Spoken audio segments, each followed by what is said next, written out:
Continuamos en Paneo Semanal por esta Sol 106.5 FM. También en YouTube, en nuestro canal Paneo Semanal y en el canal de Sol 106.5. Y en nuestras redes sociales, Instagram, Facebook y Twitter, Paneo Semanal. Entonces, Luis. Bueno, seguimos en el paneo. Nuestro paneo internacional y nos llama la atención esta lucha, este pulseo que existe entre China y Estados Unidos en el plano económico, ¿verdad? Tenemos por un lado Estados Unidos propugnando por sanciones económicas a China. De hecho, el miércoles pasado se creó el comité para analizar la crisis de Taiwán en Estados Unidos en el Capitolio. Creo que la dirige el representante Gallagher. Un comité que se crea para hacer un análisis de qué pasaría si China invade Taiwán. Y ahí se establecieron todos los escenarios de una posible invasión de China a Taiwán. Yo creo que no pasaría nada. Obviamente, o sea, en términos de una guerra convencional. Fíjate, o sea, nadie va... al final de horas de deliberación, la solución o las medidas que surgieron de esa crisis, de ese comité, es que hay que armar a Taiwán hasta los dientes. Así mismo lo dijeron cuando salieron de ese comité en el Capitolio. Hay que armar a Taiwán hasta los dientes. ¿Qué quiere decir? Bueno, no nos extraña la solución, ¿verdad? Porque van a seguir vendiendo armas en los Estados Unidos.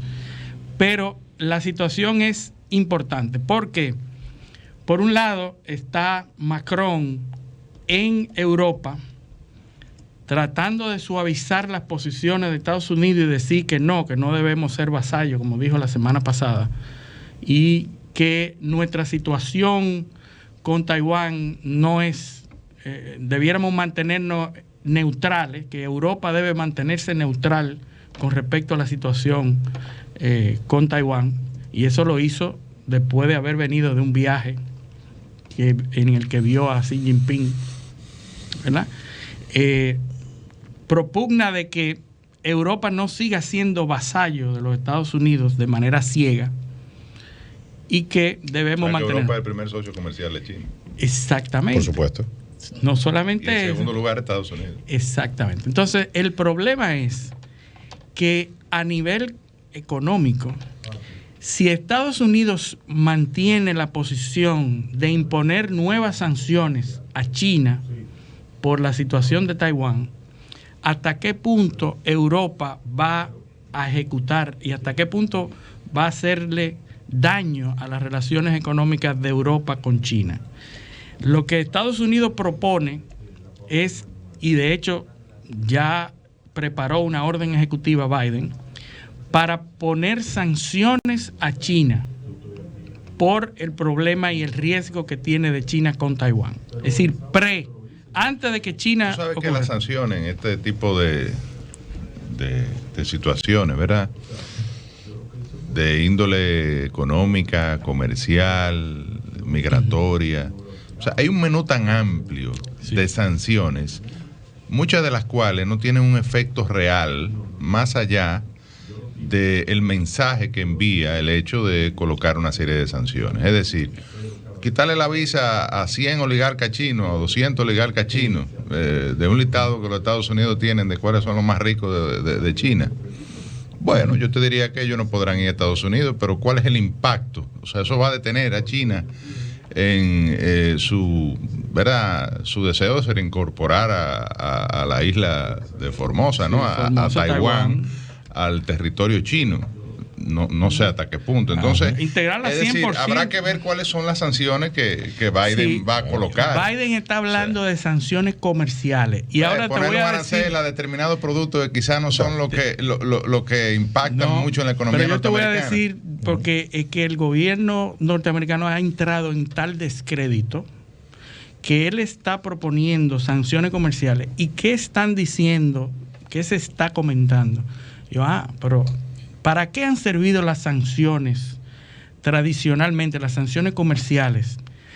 La sanción que Estados Unidos le tenía a Ucrania antes del conflicto. Hay que decir también un poquito más, para decir la fortaleza que tiene China con relación a Estados Unidos, que China es el mayor tenedor de la deuda norteamericana. Correcto, así es.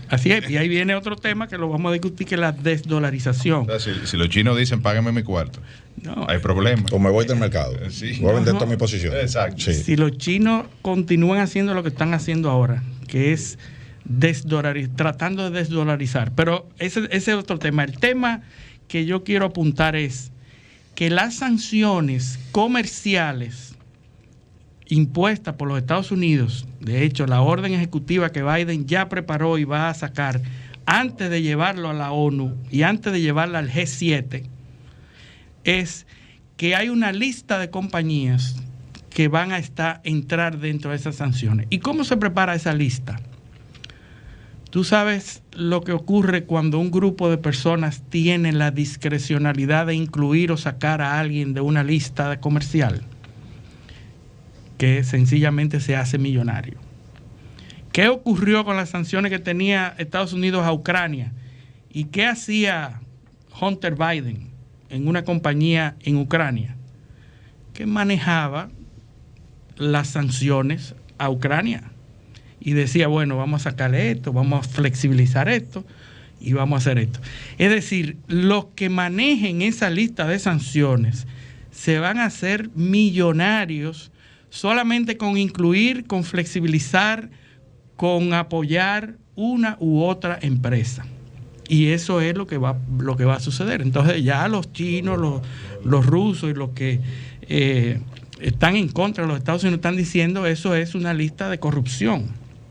Una lista que va a servir para que unos pocos la discrecionalidad en el gobierno se hagan. ¿Qué pasa cuando tú sancionas una compañía que es competencia de otra? La otra sube. ¿Entiendes? Entonces, eso es lo que se está viendo ahora en Estados Unidos, que está trabajando. De compañías norteamericanas que pudiesen sustituir importaciones que hoy se realizan de China porque son más competitivas, la China. Es lo que vimos en un artículo que tú nos compartiste, la de globalización, que a quién beneficiaría más. Evidentemente, lo que señala el trabajo es que a los Estados Unidos, bajo el criterio, eso me recuerda a la política de Donald Trump, Make America Great Again, el MAGA, que desde el punto de vista económico implicaba el fortalecimiento de la manufactura en Estados Unidos a través de sanciones de protección arancelaria y subsidios y para que revitalizar la producción interna y evidentemente eso generar empleo, actividad económica, pero a un costo, porque evidentemente que el costo de producción en Estados Unidos es mucho mayor que hoy el día se tiene en China o en otros destinos, incluso, digamos, la República Dominicana es beneficiario de ese fenómeno. Últimamente ha ocurrido, sobre todo después de la pandemia, a partir de la crisis que se dio con la logística global, que incrementó el precio de transporte desde China y en muchas ocasiones ni siquiera había disponibilidad para transportar desde la gran fábrica del mundo, que es el sur oeste chino, pues el fenómeno de nearshoring, o sea, de trasladar esa manufactura que tienen muchas compañías norteamericanas en Asia, sobre todo en China, pero también en otros lugares, hacia zonas más cercanas a los Estados Unidos, y ahí la República Dominicana se ha beneficiado de un fenómeno de trasladar producción de distintos rubros. Se ha dado mucho en el caso del calzado, en implementos médicos, en implementos eléctricos, hacia el esquema de zona franca que tiene vigente la República Dominicana y aprovechar también evidentemente el Tratado de Libre Comercio con los Estados Unidos y acceder al mercado norteamericano. Tomando en cuenta, por ejemplo, que un operario de zona franca que gana $1 y tanto, y en Estados Unidos el sueldo mínimo es $14 la hora, por hora. O sea, mira, ya pasando por el tema del costo de la mano de obra, ya tú ves la gran... Y las regulaciones medioambientales y otros. Entonces son 1.500 billones de dólares que China le exporta a Estados Unidos, más o menos. todos los años. Entonces, si una proporción de ese monto se queda en empresas norteamericanas o en otras empresas de otros orígenes, evidentemente que hay un gran negocio y puede haber una fuente de corrupción para los que manejan esas listas de... Claro, ahí es que está el detalle, porque de alguna manera hay una doble moral cuando un Estado como los Estados Unidos denuncia prácticas desleales a China porque toma una decisión u otra. Sin embargo, cuando tú aplicas las sanciones como líder mundial, las aplicas tú como país, pero presiona a los demás socios a que la apliquen también, sin importarle que se están dando un tiro en el pie. Uh-huh.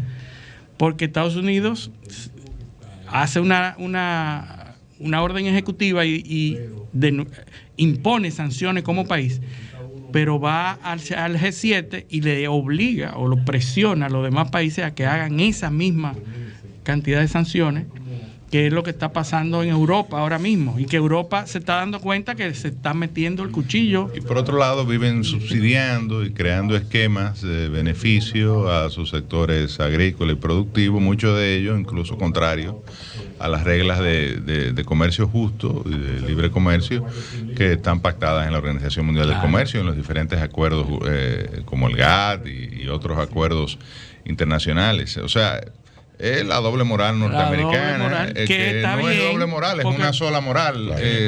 Lo único que importan son los intereses americanos. Fíjate tú, por ejemplo, te voy a poner un caso de desarrollo. Estados Unidos no tiene enemigo ni adversario, tiene interés. ¿Quién está al frente del desarrollo de la tecnología 5G? ¿Quién es que va en primera fila en el desarrollo de 5G?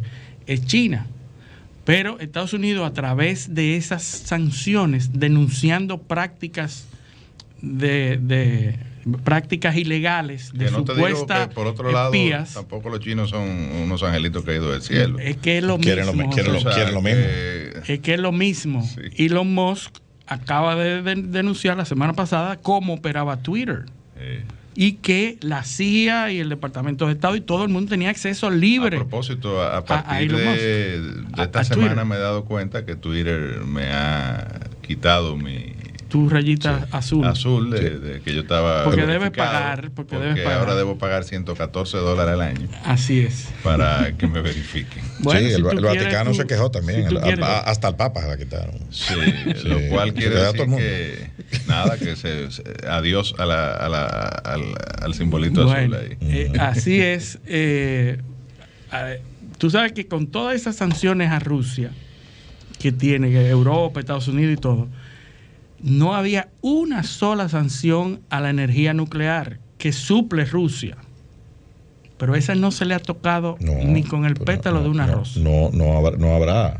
¿Verdad? ¿Por qué? Porque todos los países y los países que consumen esa energía para el suministro de gas natural han cedido, sobre todo ahora que, o sea, sobre todo esas se han logrado porque se le está comprando a los Estados Unidos y esas se han logrado imponer. Pero los rusos no han dejado de vender. No han dejado de vender. Porque no es lo mismo un tubo directo del yacimiento a una casa que va a prender una estufa en Alemania, a un barco, de Rusia, sí, a sacarlo en Estados Unidos, congelarlo a temperatura por debajo del punto de congelación, entonces montarlo en un barco líquido, porque el gas se licúa cuando se congela. Sí, es más difícil. Entonces, ¿Y cuál era la ventaja? De ahí de Estados Unidos a Europa, de Houston a Europa, al puerto de Marsella o donde sea. Sí, muchos días. Entonces, de ese gas, ¿y cuál era la luego ventaja? Llevarlo a una planta de regasificación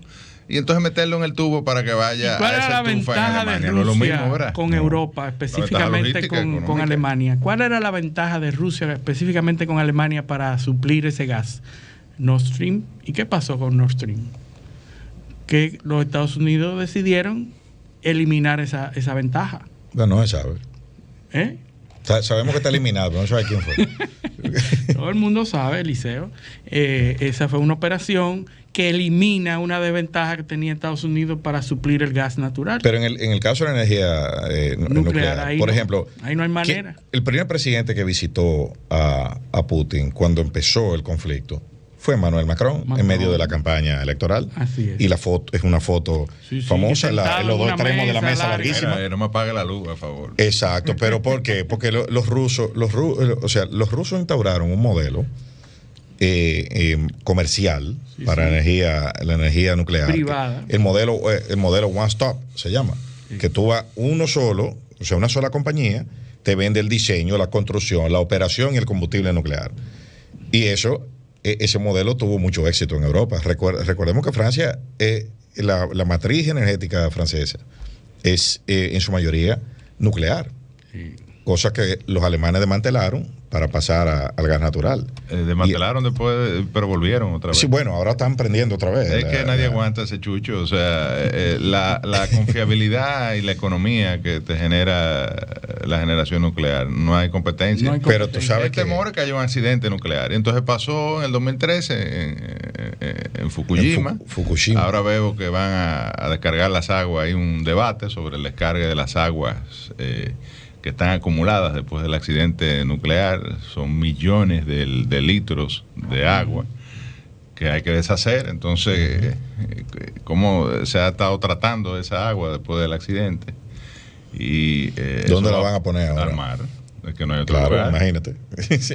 Pero hay un gran debate. Entonces, después de ese accidente, Alemania y otros países europeos pues empezaron a pagar. Y entonces prendieron sus plantas de carbón otra vez. Sí. Y empezaron a construir gas natural. Pero fíjate que Alemania, a pesar de que inició un proceso de apagar esas plantas nucleares, las ha vuelto a encender, y ahora está demandando que le apliquen esas sanciones Pero incluso recuerda que la energía nuclear la reclasificaron. Sí, ahora según el lobby la reclasificó como dentro de energías limpias. O sea, después que habían determinado cerrar todo ese problema. Sí, el problema es que pueda fundirse un reactor de eso. Bueno, pero es un accidente, ¿tú entiendes? Sí, es un accidente, pero es limpio, porque cuando hay un accidente se ensucia. Es limpio hasta que se ensucia. Se muere muchísima gente. Bueno, pero ¿qué tú quieres? Ajá. Es así. Pero todas esas intríngulis económicas que hay entre países está llamando la atención de la comunidad internacional a unos aprestos que está haciendo China, que siempre trabaja a futuro, tranquilamente a futuro. Pues hay denuncias de que China está tratando de desdolarizar la economía mundial. ¿Por qué? Porque China se suple directamente de combustible, petróleo y todo de Rusia a buenos precios. Europa necesita que China le siga supliendo. Y China está haciendo acuerdos con muchos países, entre ellos Brasil, que es el más importante, un país que aporta un mercado de consumo grandísimo. Y la economía más grande de América Latina. La economía más grande, y acaban de hacer acuerdos para que se vendan las mercancías chinas en yuan, es decir, en moneda china, y se abandone el patrón dólar, ¿verdad?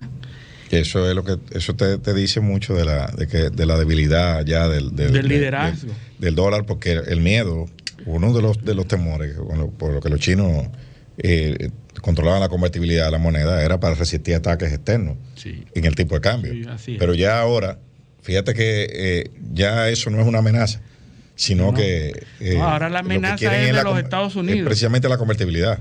¿Qué pasaría si de pronto el dólar desapareciera de la mitad del comercio mundial? Porque sería la mitad, ¿verdad? Porque hay una mitad que permanecería sí o sí con los Estados Unidos. Europa no tiene manera, a pesar de que hay aprestos de varios países, como Turquía y otros. Pero, ¿qué pasaría con esos países del BRICS, por ejemplo, que comenzaran a hacer negocios en yuan y se estableciera los petroyuan, porque hay petróleo envuelto, acuérdense de las relaciones que hizo China con quién. Arabia Saudita y Irán. Y Venezuela. Irán. Entonces, Venezuela es el tercer fíjense productor mundial de petróleo. Cómo todo eso, cuando ustedes ven las actuaciones de China, se dan cuenta que hay una meticulosidad y una programación de reloj. Gente que planifican a miles de años. O sea, hay una cultura tú no ves lo que dice Kissinger en su libro sobre China. O sea, es que gran parte del éxito de los chinos es que claro, ellos ven el mundo. Tú sabes que ese bueno, punto, primero China es el centro del mundo, ¿no? Exactamente. Y que no son creacionistas. Realmente. O sea, el nombre China, eso es lo que significa. Tú le preguntas, ellos no son creacionistas. ¿De dónde salen? No, siempre hemos estado ahí. Siempre hemos existido. Exactamente. Siempre hemos estado ahí. ¿De dónde sale? No es que Adán y Eva, siempre hemos estado ahí. No hay fin tampoco. Exactamente, no hay ni comienzo ni fin. Hay todo el tiempo del mundo para producir la transformación. Entonces ellos trabajan. Es una línea que no siempre es recta, a veces se interrumpe, claro, pero se reasume. O sea, entonces por eso es que 20, 30, 50 años no es nada en términos de planificación para los chinos. Y esa es la ventaja que tienen sobre Occidente. Un adolescente chino ahora te lee y entiende un escrito de 3.500 años en mandarín. O sea, ¿qué lengua occidental tiene ese poder? ¿Qué cultura occidental tiene ese poder? Ninguna, porque por ejemplo, en el caso de nosotros en América, esas culturas fueron exterminadas por la colonización. Y en Europa el mundo se cuenta a partir de la romanización. O sea, el latín es la madre de las otras lenguas. Entonces, ¿cuál es la línea histórica de los chinos y también de los persas, que eran los otros marginados por Occidente? La fortaleza cultural es demasiado asimétrica con respecto a Occidente. Casualmente China ha estado liderando los chinos y los persas, o sea, Irán, Arabia Saudita y todo eso. China se ha convertido en un líder diplomático que logra cosas. Ahora, con este asunto de Brasil y de la posibilidad de que se desdolarice el comercio entre algunos países, entre la mitad de los países, tiene a los Estados Unidos en alerta. Yo me imagino, y esto es una especulación, que vamos a ver pronto una denuncia de corrupción en Brasil. ¿Verdad? Denuncia de corrupción. Estados Unidos va a denunciar corrupción en Lula. Que ya Lula es veterano en eso. Ya lo cogió, ¿verdad? Ya cogió. Y la operación entonces, la bajato. El argumento. ¿Tú no recuerdas una anécdota de Fidel Castro? O sea, el paradigma del lawfare en América Latina es Brasil. ¿Usted no recuerda una anécdota de Fidel Castro hablando con unos inversionistas, unos potenciales inversionistas extranjeros en Cuba? Decía que el mayor temor para un inversionista extranjero en Latinoamérica era que se produjera una revolución socialista. Y ya en Cuba pasó. Ya pasó. O sea, ya aquí no hay riesgo. No hay. Pero en Brasil, y yo recuerdo que los orígenes de Odebrecht tienen un origen en Estados Unidos. O sea, eso inició por ahí. Esa llamita de lo que fue Odebrecht en toda Latinoamérica originó en Estados Unidos. Lo que pasa es que en Estados Unidos nadie cayó preso. Sí, porque increíble, eso no era multa, el objetivo. Multa. Los corruptos norteamericanos pagan multa. Una multa. Y los corruptos de los demás países se les exige que caigan presos. Es como en la película. Los traficantes siempre son mexicanos, hispanos. No hay traficantes norteamericanos. Lo que sí sabemos es que... Y si hay, son negros. Salvo los cowboys de Florida. Sí, exacto. Pero si hay, son negros. ¿Tú entiendes? Mira, lo que sí sabemos es que en ese análisis que Estados Unidos está haciendo con respecto a su propia economía y a la posible desdolarización, ya Janet Yellen, que es la secretaria del Tesoro, ha salido ayer y antes de ayer con unas declaraciones de suavizar y llamado a la negociación con China. Si ustedes buscan y dicen, concho, pero Estados Unidos que ha sido, que está hablando de sanciones. No fue ella misma la que dijo que había que hacer todo lo que fuese necesario a cualquier costo para mantener la supremacía del dólar. La supremacía. Entonces ahora... Bueno, ahora se ha dado cuenta con estos últimos acontecimientos que vamos a negociar y está llamando a China a negociación. ¿Entiendes? O sea que Pero parece que la cosa no es tan clara de un solo lado y que las condiciones, a Pero, menos que sea una ¿cuál estrategia para bajar la guardia. ¿Cuál puede ser la negociación cuando tú estás hablando de sanciones por otro lado? Correcto. O sea, tú a las 8 de la mañana dijiste que me iba a sancionar y a las 11 me estás llamando a un negociar. palo por Y un lado además, y dice, vamos a hablar. Hace 10 días Xi Jinping estaba en Rusia con Putin. con Putin. Que ese es otra cosa. Dándole, si se quiere, un espaldarazo. Sí. Para que le siga vendiendo combustible y le siga vendiendo al precio que lo está haciendo. Pero en medio de una guerra con proxy con la OTAN, es decir, con Occidente. En los últimos 60 días, ¿quiénes han estado en China? Macron. Pedro Sánchez. La ministra de Relaciones Exteriores Von der Leyen, que es la comisionada, la presidenta de Alemania, estuvo en China. Sí. Lula. Ursula von der Leyen. O sea, por ahí han desfilado, en los últimos 2 meses, han desfilado toda esa gente. Y eso mandándole a mandado a Putin con Xi Jinping. Yo no sé, pero yo no sé, pero como dijimos la semana pasada, China se ha convertido en el oráculo económico. Algo hay ahí que está yendo todo el mundo. Yo no he visto a nadie yendo a Washington. Bueno, a Petro, que estuvo esta semana hablando, pero yo no he visto a nadie. Pidiendo que por favor que lo perdone. No, él dijo que bueno, que fue a hablar. Petro habló de Venezuela, increíble. O sea, el presidente de Colombia habla de Venezuela. Sí. Y dice que por favor mejor, sí, le bajen alabando a Venezuela. Bajen las sanciones un poco, sujeto a progresos en materia electoral. Acuérdate que pero él no es, pero dice que pero yo no soy mediador. Hasta hace poco Colombia y Venezuela estaban prácticamente en guerra. Claro, pero que asumió Petro el poder, que cambió evidentemente. Pero él le pide el patrón de la relación Colombia-venezolana. Pero Petro le pide eso a Estados Unidos, pero ahí mismo dice que él no es mediador. Que él no sé, que él simplemente está pidiendo eso, pero que él no está mediando. Hay una pausa y tenemos que hablar de Argentina. Sí, tenemos que mencionar. Bueno, de aquí de los dominicanos, ¿no? También. Sí, nosotros no hemos vuelto internacionales. No queda tiempo. Bueno, vámonos a la pausa. Este es Paneo Semanal, no le cambien.